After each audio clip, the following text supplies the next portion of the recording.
नमस्कार। महाविद्यालय के इस यूट्यूब चैनल पर आप सभी का स्वागत है। प्रिय विद्यार्थियों, हम राजा राम मोहन राय के बारे में चर्चा कर रहे थे और पिछले व्याख्यानों में हमने राजा राम मोहन राय के सामाजिक, धार्मिक और राजनीतिक विचारों पर चर्चा की। आज के व्याख्यान में हम राजा राम मोहन राय का जो भारतीय समाज में योगदान है उसका हम मूल्यांकन करेंगे और ये जानेंगे कि क्यों उन्हें आधुनिक जो युग है उसका सूत्रपात किया या उन्हें आधुनिक भारत का जनक या युग निर्माताओं के नाम से जाना जाता है। राजा राम मोहन राय को आधुनिक भारत के जो पिता की संज्ञा दी जाती है उसका कारण है कि वो एक बहुमुखी प्रतिभा के धनी व्यक्तित्व थे। उनका जो व्यक्तित्व था वो बहुआयामी था। समाज के प्रत्येक क्षेत्र में, चाहे धार्मिक क्षेत्र हो, चाहे सामाजिक हो, आर्थिक हो, राजनीतिक हो या प्रशासनिक, सभी क्षेत्रों में राय ने अपने व्यक्तित्व की एक छाप छोड़ी है। और राय पहले भारतीय व्यक्ति थे जिन्होंने तत्कालीन भारतीय जो धर्म और समाज में विद्यमान जो कुरीतियाँ थी, जो रूढ़ियाँ थी, जो अंधविश्वास थे, उनको पहचाना और उनके कारणों को खोजा और उन्हें दूर करने के लिए जीवन भर संघर्ष किया। वास्तव में राय आधुनिक जो भारत थे उसके पुनर्जागरण के प्रतीक थे और उन्होंने देश और जाति के उत्थान के लिए उन्हें इतनी लगन थी कि इस हेतु उन्होंने तन मन धन और बुद्धि सब कुछ लगा दिया और उन्हें अपने कार्यों में सफलता भी मिली। सती प्रथा, बाल विवाह, नरबली जैसे जो बुराइयां थी उनके विरुद्ध वो कानून बनाने में सफल रहे। राय जातिवाद के स्थान पर मानववाद, अंधविश्वास के स्थान पर विज्ञानवाद और अधिनायकवाद, तानाशाह के स्थान पर प्रजातांत्रिक शासन की उन्होंने नींव सुदृढ़ की। उन्होंने विशुद्ध ईश्वरवाद और बुद्धिवाद, मानववाद पर बल देकर वास्तविक हिंदूवाद को पुनः स्थापित करने का प्रयास किया। और राय पहले भारतीय थे जिन्होंने आधुनिक नारी के उत्थान और उत्कर्ष के लिए जीवन भर प्रयास किए। वे पहले भारतीय थे जिन्होंने अंग्रेजी भाषा और पश्चिम की जो वैज्ञानिक शिक्षा पद्धति थी उसके महत्व को समझा तथा भारतीय लोगों को उसे ग्रहण करने पर जोर दिया। व्यक्तिगत स्वतंत्रता के वो प्रबल समर्थक थे और वे चाहते थे कि प्रत्येक व्यक्ति स्वतंत्र हो ताकि उसकी आत्मा का विकास हो। व्यक्तिगत स्वतंत्रता के साथ साथ वो राष्ट्रों की स्वतंत्रता के भी समर्थक थे।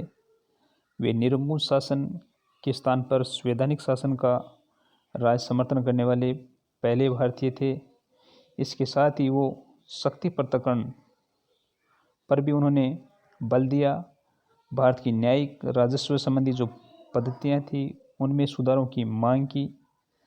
तो हम कह सकते हैं कि राय ऐसे भारतीय थे जो मानववाद, विश्व बंधुत्व में विश्वास करने वाले थे और राष्ट्रों के आपसी सहयोग पर बल देकर वो मानवीय जो समस्याएं हैं उनके समाधान के पक्षधर थे।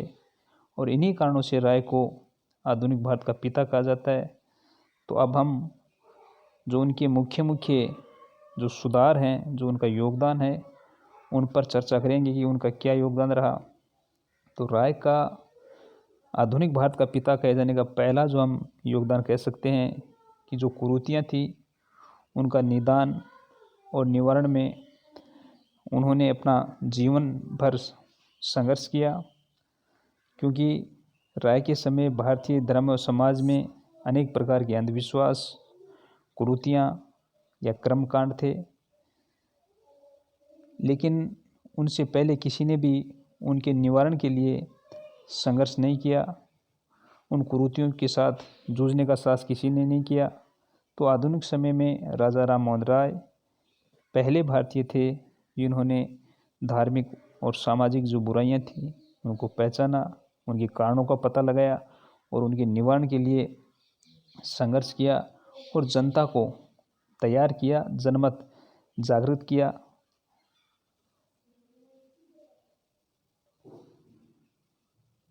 राय ने भारतीय लोगों को ये समझाया कि जो सामाजिक और धार्मिक जीवन में जो कुरीतियाँ आ गई हैं, जो पाखंड आ गए हैं, उसके लिए कुछ जो स्वार्थी लोग हैं वो इसके लिए उत्तरदायी हैं और इसके लिए उन्होंने उन स्वार्थी लोगों से लोहा लिया और विधवा, आत्मदाह या सती प्रथा, बलि प्रथा, भ्रूण हत्या, बाल विवाह, बहुविवाह, जाति प्रथा के विरुद्ध उन्होंने अभियान छेड़ा, लोगों को जन जागृत किया और इनमें उन्हें सफलता भी मिली और वे महान समाज सुधार के रूप में उभरे। तो राय का पहला योगदान जो कुरीतियाँ थी उनके निदान में, निवारण में। दूसरा, नारी का उत्थान। राय के समय जो तत्कालीन भारतीय समाज था उसमें जो नारी थी उसकी स्थिति बहुत ही दयनीय थी। उसका जीवन परतंत्र था और विधवा नारी तो हम कह सकते हैं कि दुखों की साक्षात मूर्ति थी। राय नारी को इस स्थिति से उबारना चाहते थे और इसके लिए उन्होंने भरपूर प्रयास भी किए। उन्होंने इस बात पर जोर दिया कि नारी की जो दयनीय स्थिति है उसके साथ जो अत्याचार किए जा रहे हैं वो मानवीय नहीं है, वो अमानवीय है और जिस प्रकार नारी को शिक्षा, पैतृक संपत्ति से वंचित रखा जा रहा है वो भी विधि के अनुसार या शास्त्र सम्मत नहीं है। इसलिए राय ने स्त्री पुरुष की समानता और नारी के अधिकारों पर बल दिया और उन्होंने कहा कि नारी को शिक्षा और आर्थिक दृष्टि से वो आत्मनिर्भर बनाने पर उन्होंने बल दिया। उनका मानना था कि संपत्ति में नारी का भी उतना ही हिस्सा है जितना पुत्र का होता है। राय ने जो विधवा विवाह महिलाएं थी उनके विवाह पर बल दिया, प्रौढ़ शिक्षा पर बल दिया, बाल विवाह तब बहु विवाह जैसी जो कुप्रथाएं थी उनका उन्होंने प्रबल विरोध किया। तो नारी के उत्थान और उत्कर्ष के लिए भी राय ने भरपूर संघर्ष किया। तीसरा जो राय का योगदान है वो है सभी धर्मों का सम्मान। राजा राम मोहन राय सभी धर्मों के ज्ञाता थे और पहले व्यक्ति थे जिन्होंने विविध धर्मों के तुलनात्मक अध्ययन पर जोर दिया। उन्होंने धार्मिक जो सहनशीलता है उसका प्रचार प्रसार किया और एकेश्वरवाद की धारणा का समर्थन किया जो सभी धर्मों की मूल एकता है।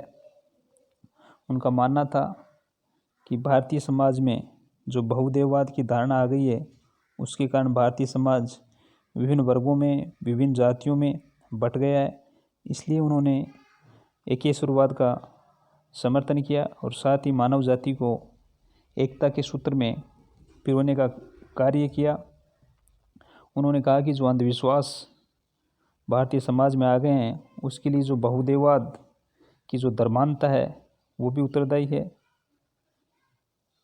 क्योंकि उनका मानना था कि जब तक राष्ट्र व जाति उन सभी भ्रांतियों, अंधविश्वासों और रीति रिवाजों से छुटकारा नहीं पा लेती है तब तक उसका ईश्वर से मेल नहीं हो सकता। इसलिए वो मूर्ति पूजा के भी विरुद्ध थे और उन्होंने बुद्धिवाद का समर्थन किया। उनका मानना था कि विवेक तर्क में वो विश्वास करने वाले व्यक्ति थे कि किसी भी रूढ़ि या परंपरा जो प्रथाएं चली आ रही हैं वो इसलिए नहीं मानी जानी चाहिए क्योंकि वो लंबे समय में चली आ रही हैं या बहुत सारे लोगों का बहुमत उसे स्वीकार करता है। वे किसी भी रूढ़ि, परंपरा या जो परिपाटी हैं, जो रीति रिवाज हैं उसको विवेक पर या बुद्धि की कसौटी पर कसना चाहते थे। अगर वो बुद्धि की कसौटी पर खरी नहीं उतरती है तो हमें उसे स्वीकार नहीं करना चाहिए, उसे अस्वीकार कर देना चाहिए। उन्होंने जो पाखंड थे, जो रूढ़ियाँ थी, अंधविश्वास थे, कर्मकांड थे, उसको इसीलिए अस्वीकार कर दिया, क्योंकि वो विवेक या बुद्धि पर खरे नहीं उतरते थे। तो इस प्रकार राय ने जो भारतीय समाज में जो अंधविश्वास कर्मकांड फैल गए थे, उसके लिए विवेक की ज्योति जलाई और भारतीय लोगों के जीवन के अंधकार को उन्होंने नष्ट करने का कार्य किया। राय को पुनर्जागरण का अग्रदूत कहा जाता है, क्योंकि तत्कालीन जो भारतीय समाज था वो पतन की ओर जा रहा था। भारतीय समाज में ऐसे लोग थे जो रूढ़ियों, परंपराओं और प्रथाओं में डूबे होने की वजह से समाज में किसी भी प्रकार के परिवर्तन या सुधार के लिए तैयार नहीं थे।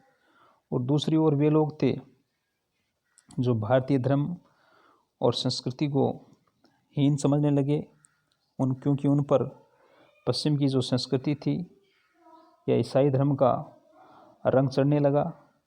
तो इस प्रकार के लोग हिंदू धर्म को छोड़कर ईसाई धर्म अपना रहे थे। तो राय ने दोनों ही प्रकार के लोगों से लोहा लिया। पहले प्रकार के लोग जो कुरीतियों को मानते थे, उनके लिए उन्होंने कुरीतियों और अंधविश्वासों से मुक्त करने का बेड़ा उठाया। और जहां दूसरी प्रकार के लोग जो भारतीय धर्म को हीन समझकर ईसाई धर्म अपना रहे थे, वहां उन्होंने हिंदू धर्म के विरुद्ध जो झूठा प्रसार किया जा रहा था उसको रोकने का कार्य किया और हिंदू धर्म और संस्कृति की श्रेष्ठता को उजागर किया।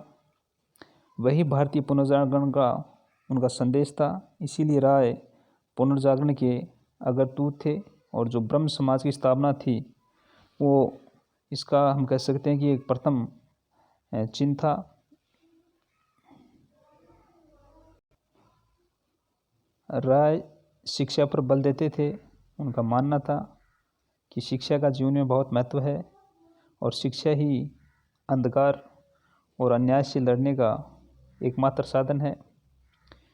वे वैज्ञानिक शिक्षा के माध्यम से जब भारतीयों की जो दशकों से चली आ रही थी गुलामी थी या जो उदासीनता थी, उसको वो तोड़ना चाहते थे। वे भारत के औद्योगिक विकास पर भी बल देना चाहते थे। उनका मानना था कि जहाँ अंग्रेजी भाषा है उसको भी, जो पश्चिम की वैज्ञानिक शिक्षा है उसको भी ग्रहण करना आवश्यक है। तो राय पहले भारतीय व्यक्ति थे जो पूर्व और पश्चिम की शिक्षा पद्धतियों के मिश्रण पर बल देते थे। उनका मानना था कि भारतीय शिक्षा पद्धति की नैतिकता और मानवता के साथ साथ जो पश्चिम की शिक्षा पद्धति है उसकी गणित, प्राकृतिक दर्शन, रसायन शास्त्र, शरीर विज्ञान के अध्ययन पर भी उन्होंने बल दिया। उनका मानना था कि पूर्व की संस्कृति और पश्चिम का विज्ञान मिलकर ही एक पूर्ण व्यक्तित्व का निर्माण कर सकती है या पूर्ण ज्ञान की रचना कर सकती है। तो संस्कृत के साथ साथ या भारतीय अध्ययन शिक्षा के साथ साथ राय अंग्रेजी भाषा की शिक्षा के भी प्रबल समर्थक थे। राय संविधानवाद का समर्थन करने वाले पहले भारतीय व्यक्ति थे। उन्होंने जो निरंकुश या स्वेच्छाचारी शासन है उसका विरोध किया और उसके स्थान पर संवैधानिक शासन का राय ने समर्थन किया। वे जो निरंकुश या तानाशाही शासन से की स्थापना से वे दुखी थे। इसलिए उनका मानना था कि संवैधानिक शासन में या प्रजातांत्रिक शासन में ही व्यक्ति के व्यक्तित्व का विकास हो सकता है, व्यक्ति के पूर्ण रूप से उसे अधिकार मिल सकते हैं। तो राय अधिनायक तंत्र, फांसीवाद, नाजीवाद जैसी विचारधाराओं के विरुद्ध थे और उसके स्थान पर वे लोकतंत्र पर बल देते थे, संवैधानिक शासन का समर्थन करते थे। राय का जो अगला महत्वपूर्ण योगदान है वो है भारतीय राष्ट्रीय स्वतंत्रता के अग्रदूत। हालांकि राय ने प्रत्यक्ष रूप से भारत की जो राजनीतिक स्वतंत्रता है उसकी बात नहीं की, लेकिन फिर भी उनके चिंतन में, उनके कार्यों में राष्ट्रीय भावना निहित थी और उनके राजनीतिक चिंतन की प्रेरणा से ही भारतीय लोगों में जो राष्ट्रीय भावना है वो जागृत हुई, जहाँ उनके धार्मिक सामाजिक सुधारों से भारतीय समाज को उन बुराइयों, पाखंडों और कुरीतियों से मुक्ति मिली।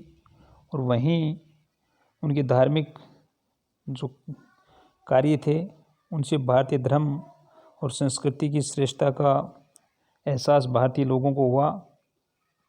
हालांकि उन्होंने धार्मिक सहनशीलता और धर्मनिरपेक्ष विचारों का ही प्रचार प्रसार किया, कहीं भी उनके विचारों में धार्मिक कट्टरता का भाव नहीं था, क्योंकि वो धार्मिक रूप से सहिष्णु व्यक्ति थे और सभी धर्मों की सम्मान करने वाले व्यक्ति थे।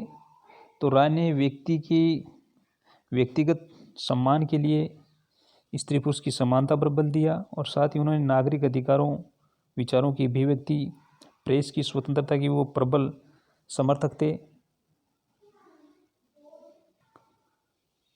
राय ने ब्रिटिश शासन से ये मांग की कि जो न्यायिक और राजस्व जो संबंधी कार्य हैं उनमें सुधार किए जाएं और भारतीय प्रशासन में जो भारतीय लोग हैं उनको अधिक से अधिक उन्होंने प्रवेश देने की मांग की।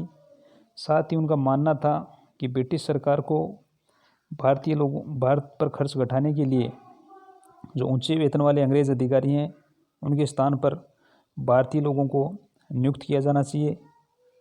उन्होंने अंग्रेज़ी भाषा का समर्थन इसी विश्वास से किया कि उसके ज्ञान से जो भारतीय हैं वो पश्चिम का जो उदारवादी दर्शन है उसके संपर्क में आएंगे और भारतीय लोगों में भी उदारवादी विचारों का विकास होगा।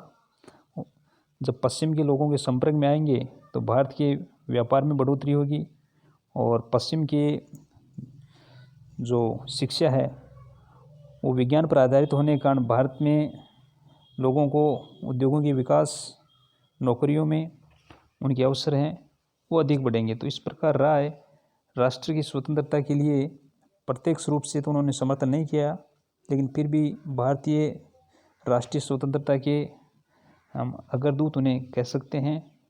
इसके साथ ही राय जो लोकतांत्रिक आदर्श हैं, जो लोकतांत्रिक मूल्य हैं, उनके भी वो प्रबल समर्थक थे। व्यक्ति की स्वतंत्रता के वो प्रबल समर्थक थे और सभी क्षेत्रों में